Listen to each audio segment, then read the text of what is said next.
quand on parle de transition énergétique, vu qu'on a 10 minutes, on avait formulé en tout cas une présentation autour de ces points, mais je vais aller attaquer directement, en tout cas, les points essentiels. Au Sénégal, le ministère du pétrole et des énergies, en tout cas, assure la tutelle de ce secteur-là. Et par rapport à cela, se fixe un cadre stratégique. Je pense que là, il est essentiel de se focaliser sur l'objectif global qui est de renforcer l'accès de tous les Sénégalais à une énergie de qualité et en quantité suffisante, en moindre coût et durable. Là-dedans, vous allez voir à la fois les effets de quantité, les effets de compétitivité, mais également les aspects environnementaux de cette transition énergétique. Et notre pays, en tout cas, ayant découvert du pétrole et du gaz, cette politique, en tout cas, prend tout un autre sens, on va dire, ou une autre tournure. Donc, nous sommes à l'orée, en tout cas, d'un changement de paradigme de notre économie. Et ce paradigme-là, aujourd'hui, va s'articuler autour des renouvelables, certainement, mais également autour de la chaîne de valeur pétrolière et gazière. Nous disposons aujourd'hui en tout cas d'environ 910 milliards de mètres cubes de gaz naturel répartis sur 4 champs. Et les champs de Grand Tortue Ahmeyim, ce que vous voyez, est-ce que j'ai sur la souris, voilà, et que vous voyez ici, donc en bas sur votre droite, donc Grand Tortue Ahmeyim que nous partageons avec la Mauritanie et qui renferme 560 milliards de mètres cubes de gaz et qui est en cours de développement. Nous avons également les champs de Yakar et de Teranga tout en haut, qui sont au large de Kayar et qui renferment une quantité de gaz équivalente à ce qu'on partage avec la Mauritanie et les champs de Sangomar. Ceci nous place dans le top 10 africain et le top 30 mondial. Au niveau du pétrole, nous avons des ressources estimées à environ 1 milliard de mètres cubes, de barils, pardon, compte tenu du pétrole extra lourd qui se trouve au sud de notre pays, à la frontière avec la Guinée-Bissau. Tout ceci, en tout cas, place notre pays à travers son bassin et aujourd'hui, que ce soit offshore ou en onshore, dans une position très, en tout cas, enviable, je pense, d'un point de vue énergétique. Nous passerons d'une situation d'importation nette en énergie à une situation d'exportateur net en énergie grâce effectivement à ces ressources que je disais tantôt, mais également grâce à un grand potentiel que nous continuons de développer à travers l'exploration et l'attraction de notre pays pour ces activités d'exploration. Donc, je disais tantôt que nous sommes à la veille, en tout cas, d'un changement de paradigme essentiel. Ce changement de paradigme, en tout cas, ici, vous avez à l'écran, en tout cas, le processus, on va dire, de valorisation d'un actif pétrolier. Un actif pétrolier s'entendant comme étant les gisements de pétrole que j'ai présenté tantôt. Donc, après la découverte, l'évaluation et le développement, qui sont une période qui, grosso modo, dure une dizaine d'années, c'est le temps à peu près que nous avons pris aujourd'hui depuis qu'on a découvert les premières ressources pétrolières de classe mondiale depuis 2014. Là, on s'achemine en tout cas vers plusieurs décennies en tout cas de production de pétrole et de gaz. Et c'est aujourd'hui, en tout cas pour les deux projets qui sont en développement, Sangomar et GTA, nous allons démarrer la production d'ici la fin de l'année avec environ 100 000 barils jour de pétrole qui vont être produits à partir de Sangomar et 2,5 millions de tonnes par an de gaz naturel liquéfié sur le projet de GTA. En plus de cela, nous aurons 70 millions de standards cubiques que nous partagerons avec la Mauritanie, 35 millions de standards cubiques de part et d'autre, l'équivalent de 250 mégawatts électriques qui vont être envoyés à une centrale située au nord du Sénégal qui fonctionnera au gaz et permettra de renforcer la capacité de production de Sénélec. Les perspectives, c'est les développements futurs, donc au Yaka Teranga, donc au lac de Kaya, GTA phase 2, donc pour augmenter la production de gaz, et le Sangomar également pour la partie gazière qu'il nous faudra développer. Tout ceci sur des perspectives en tout cas de prise de développement, de décision d'investissement à l'horizon 2024-2025 avec un besoin en investissement que nous chiffrons entre 4 500 milliards et 7 500 milliards de francs CFA. Vous faites le calcul par rapport au budget qui est annoncé actuellement pour 2024, on est à 7 000 milliards. Donc c'est l'équivalent de notre budget annuel, en tout cas, qu'il faudra faire en investissement pour ces développements futurs. Les perspectives, le pétrole et le gaz, au-delà de cette production des molécules de pétrole et de gaz, nous avons en tout cas tout un champ, ça parlera aux scientifiques que vous êtes, tout un champ de perspectives qui peuvent se développer à travers la valorisation des molécules d'hydrocarbures.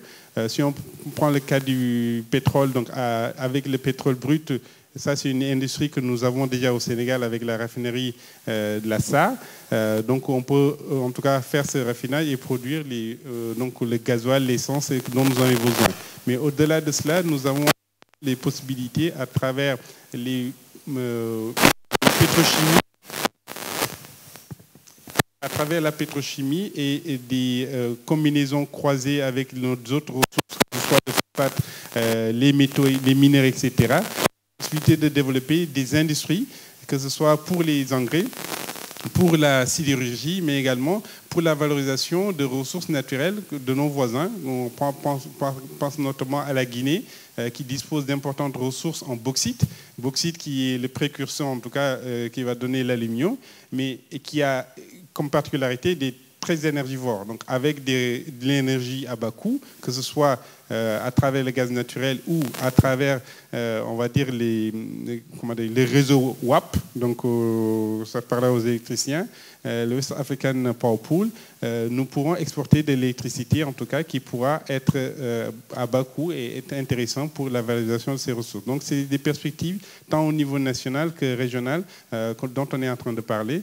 Donc, au niveau national, nous faisons également le focus sur le gas to power, qui est la possibilité, en tout cas, de changer, on va dire, la base de production de notre électricité, qui est aujourd'hui basée à environ 70% sur du fuel oil lourd, qu'on passerait à du gaz naturel. C'est une stratégie qui est en développement depuis aujourd'hui 2018-2019 qu'on a lancé cette stratégie et qui se traduit par la construction, la conversion déjà des centrales existantes au gaz, la construction d'un réseau gazier du Sénégal, qui va faire la jonction entre les points de production de gaz et les centrales de la Sénélec, et également les usines durées qu'on va voir, mais ça c'est la partie industrielle, mais également derrière qui se traduira par la mise en œuvre en tout cas de projets spécifiques comme Yakateranga et comme Sangomar Gaz. Donc le gaz sur industrie, donc ça c'est le volet industriel que je disais tantôt avec les molécules d'hydrocarbures. Là il y a un projet en cours avec Petrosen TS en tout cas qui consiste à produire de l'ammoniac et de l'urée, donc qui va avoir une forte contribution pour notre agriculture. En tout cas, ça, c'est quelques exemples, mais au-delà, c'est pousser vers des synergies qui vont être, en tout cas, des terreaux favorables à l'industrialisation de notre pays à travers, justement, une cité des énergies sur lesquelles nous sommes en train de travailler pour, en tout cas, abriter l'ensemble des industries aujourd'hui qui sont les pertinentes pour la valorisation des hydrocarbures, mais au-delà pour l'intégration des énergies renouvelables à travers des volets comme l'hydrogène bleu, l'hydrogène vert également, qu'on pourrait notamment développer à travers ces cités-là. Bon, sur ces étapes, ça, je pense que je vais passer. Et en tout cas, tout cela se fait sous le couvert de la transparence. Et aujourd'hui, notre pays, en tout cas, vient de clôturer une conférence internationale au niveau des l'ITIE, donc qui est une première au niveau de l'Afrique, en tout cas, qui marque aujourd'hui les volontés de transparence matérialisées par notre notation, mais également par la divulgation de tous les contrats et la mise en place d'un système d'information, le cadastre pétrolier, que je vous invite à visiter, où vous verrez en tout cas tous les titres et l'activité que nous avons dans le domaine. Donc, transition énergétique, je pense que là, effectivement, ça a été mentionné à la fois par Mme Sarr et par Mme Bow. En tout cas, voilà, notre pays vient de signer ce JETP-là, un partenariat pour une transition énergétique juste, et, avec ces 40% d'objectifs de pénétration des renouvelables et 2,5 milliards d'euros de financements initiaux. Mais juste sur ce point, je pense que quand on parle de cette transition, en tout cas, ce partenariat et cette transition nécessitent sera l'implication au-delà de l'État de toutes les parties prenantes, dont les scientifiques, la recherche et le développement, qui est une composante très importante, en tout cas, qui a été mise dans cet accord, pour pouvoir aujourd'hui, dans le cadre de notre transition, avoir, en tout cas, garantir la souveraineté énergétique de notre pays. On fait le focus, certains plus que d'autres, en tout cas sur les renouvelables, mais la transition énergétique, c'est quelque chose qui est inné dans l'histoire de l'humanité. L'humain n'a cessé de faire transiter son énergie. Je pense à la base, voilà, il y avait les bois de chauffe d'abord, mais au fur et à mesure, le charbon, le pétrole, etc. Mais cette transition a toujours existé dans l'histoire de l'humanité et va continuer à exister. Et à cela, il faudra rajouter qu'il va continuer en tout cas à avoir une cohabitation entre les différentes formes d'énergie. Les énergies renouvelables ne vont pas venir remplacer le pétrole, ne vont pas venir remplacer le gaz, etc. Il y a des applications qui ont forcément besoin, en tout cas, de cette surcouche, on va dire, de ces applications. Donc, il est question, je pense, voilà, pour chaque pays, et c'est le pari, en tout cas, fait par le Sénégal, pour chaque pays de faire son choix de façon souveraine, de façon optimale et rationnellement également, sur les aspects de coût, mais sur les aspects également d'accès à la technologie. Et c'est le sens aujourd'hui de cette organisation qui se veut en tout cas la plus inclusive, de telle sorte à ce qu'ensemble, nous puissions déterminer notre futur énergétique. Les aspects environnementaux, ça c'est un élément également de cette politique énergétique. Je pense que soit les possibilités de valorisation du pétrole et du gaz ou dans le domaine de l'électricité. Dans ces différents segments, on va dire, de la politique énergétique du Sénégal, le volet environnemental et social est pris en compte au premier plan. Que ce soit avant chaque projet, les projets pétroliers et gaziers, il y a une étude d'impact environnemental et social qui est menée, et derrière un plan de gestion environnementale et sociale. Je parle sous le contrôle de Mme Sarr, qui maîtrise plus ces sujets. Mais tout ceci, en tout cas, c'est fait en parfaite collaboration avec les différentes entités, de telle sorte à adresser les impacts qu'auront ces projets-là. Donc, que ce soit sur le gaz to power, l'industrie, les biocarburants, les GPL, tout ceci, en tout cas, se fait avec des effets positifs, en tout cas, par rapport à notre business as usual, notre scénario de référence par rapport aux émissions. Donc, ça, c'est les études d'impact dont je parlais tantôt. Les aspects réglementaires, voilà. Donc, en termes de sécurité, de sûreté, également prévenir aujourd'hui les cas d'urgence qui peuvent se produire dans le cadre de ces projets-là, de l'exploitation. On parle de 30 ans. Et ceci, nous, voilà, en relation avec les entités comme la marine, comme l'ASMA, l'ADEC, etc., l'ANAM, tout ceci, en tout cas, est en train d'être mis en œuvre pour que notre futur énergétique soit, au-delà de la souveraineté également, un futur qui soit sécure. Juste terminer sur cette slide, les opportunités et les défis du pétrole et du gaz, et au-delà, je pense, du monde de l'énergie dans son ensemble. Je pense que, comme je disais, nous avons en tout cas l'opportunité aujourd'hui de changer de paradigme, à la fois énergétique mais économique de notre pays. Et ceci se fera à travers une diversification avec l'industrialisation,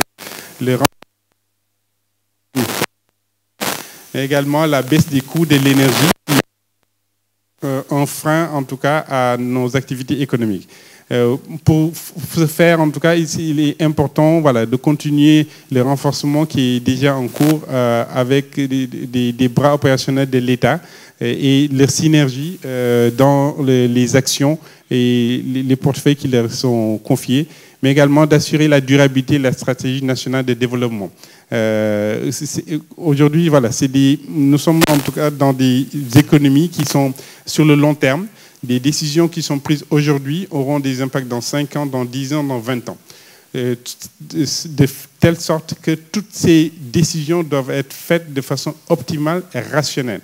Non dictées par la conjoncture, mais vraiment faire des décisions de façon très structurelle. Et c'est aujourd'hui tous les défis, en tout cas, que l'État entend relever à travers c'est la mise en place de ces outils de stratégie et de planification. La formation, ça, c'est une évidence. Je pense qu'il y a besoin, en tout cas sur toutes ces activités, notamment celles nouvelles, de continuer à développer la formation, faciliter le financement. Vous comprendrez les 4 700 à 7 500 milliards de francs CFA, mais également accompagner ces investissements et la communication. Voilà, exercice que nous sommes notamment en train de faire en direction de toutes les entités parties prenantes, que ce soit les Sénégalais lambda, les scientifiques, l'administration, mais également les investisseurs éventuels qui doivent venir rejoindre et participer à ces activités. Donc, à partir de là, en tout cas, nous invitons à être les relais auprès de vos entités respectives pour, en tout cas, mettre en avant cette politique énergétique du Sénégal. Merci beaucoup.